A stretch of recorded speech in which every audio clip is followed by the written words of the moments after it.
King scrunches his broken fist. Cheers and hollers from a drunk crowd echo through the alleyway. He stares at his fallen opponent, bleeding face, busted nose, chipped teeth. He kicks him in the mouth to put the finishing touches on his handiwork. He never lost a fight. Not now. Not ever.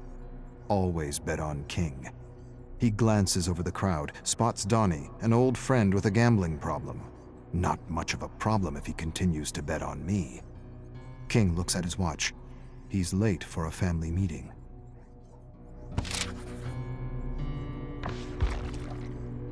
King's father gives his mother hell for talking back for something he didn't quite understand. It's always the same crap. King grinds his teeth. Blood and warmth rush up his face. Every scrap, every single one he won because he saw his father's face on his opponent. He wants to lash out, to say something, anything. But to say something is to be cut off. But this time he's not thinking straight, or maybe he is. His father raises a hand to strike his mother. It happens faster than the thought to perceive it. One moment he snatches his father's arm, the next he's beating him black and blue for years of accumulated shit. He walks away while his mother tries to help his father up. You're out. Never show your face here again, ungrateful bastard. Get out. He never really had friends. Not real ones, anyway. He had an entourage. A group of sods enjoying the high life with his credit card. Now he has no one. Not a single bloody friend to help him out. He had friends once upon a time in school, but that was long ago. He needs money. But money doesn't grow on trees, and no one wants to challenge him, not after what he did to his last opponent. He needs a job. His accounts are near empty, and his old careless spending habits are hard to break. He meets with Tommy. Tommy has no room for him in his apartment. Wishes he did, but he doesn't. Mick wants to help, but his old lady won't let him. Same with Bill. And Harry. His ex has moved on, and she doesn't want to see his face. Something about being a shithead. He can't live in a hotel room forever. It drains the account. He remembers a face he recently spotted in a crowd at his last scrap.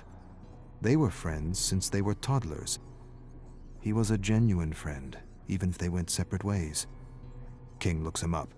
Castle Drive. He hails a taxi. King hasn't felt real in a long time. He sits in Donnie's apartment drinking old ale, realizing how much he misses genuine heart-to-hearts. Donnie was his friend before he realized he came from money. The rich aren't really rich. He's not sure why he thinks this or what it means. It's just a random thought. The ale talking, as it were. Donnie says he can stay until he figures things out. He's not sure when that will be. It doesn't matter. A sudden rap at the door startles him. Donnie stands, opens the door to reveal a few men in black leather jackets. Muscle. King doesn't hear much. What he does hear, he doesn't like. Donnie owes money and can expect a bundle of lead in the face if he doesn't pay.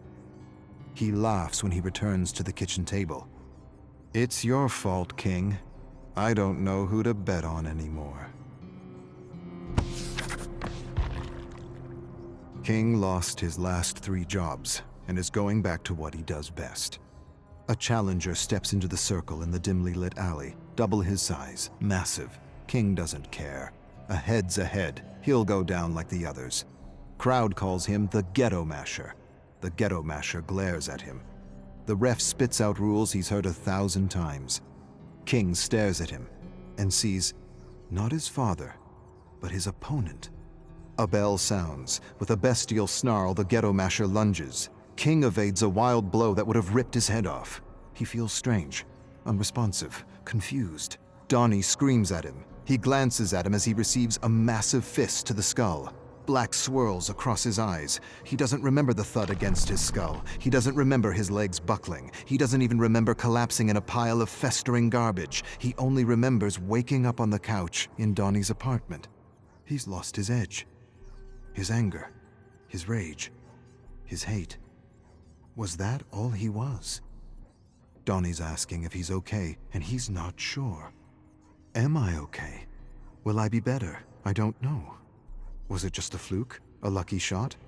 Happens to the best. I feel wrecked. I am wrecked. Donnie bet the last of his cash on him. King's getting the hang of working behind a bar. Donnie sips a beer and tells him he needs to find another reason to fight. King tells Donnie he needs to get home before the beer he's drinking turns to piss, before he gets in trouble. Too late. King spots two men. They approach Donnie, grab him, usher him into the basement. Not a good sign. King rushes to help, but his manager yells at him to stay behind the bar. Screw it. He leaps over the bar and rushes to the basement where he finds Donnie being beaten by Ghetto Masher and Uncle Brass watching in his chair. King doesn't hesitate. He tackles him. They exchange deadly blows. Ghetto Masher can hardly keep up. Uncle Brass sends others after King. Doesn't matter. King's a whirlwind of destruction. He cracks Ghetto's knees and thrusts his thumbs into his eye sockets. An eyeball pops out, still attached to a series of nerves. Cries of terror. Ghetto Masher cups his eyeball, screaming for medical help, staggers and slams against the wall as more ruffians attack. Stop! Uncle Brass stands and approaches. It's well within my power to rip your fucking head off for what you did to my boys. King staggers to his feet. Not a bloody joke, am I? His debt is paid if you work for me. He straightens up and brushes his jacket, smiles. Always bet on King.